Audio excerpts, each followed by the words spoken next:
aydhoona ma garanin run iyo been waxay tahay xafiiska Itoobiya ee kaliya aynu lahayn ee Addis Ababa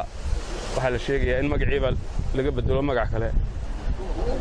loo bixiyay de taasina waa arrin hor laho aan hore u jiri jirin weeyaan waa istaag way taagantahay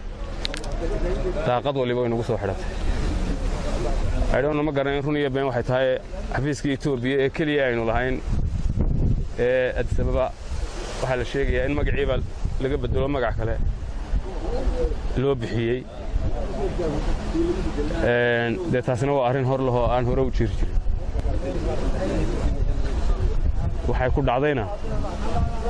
waa in la isweydiiyaa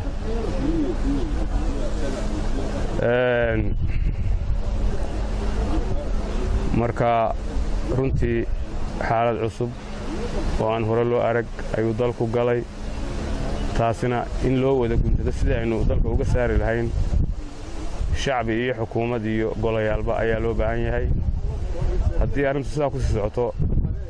dee jiritaankeenni wuxuu gelayaa mugdi daaqad waliba way nagu soo xidhatay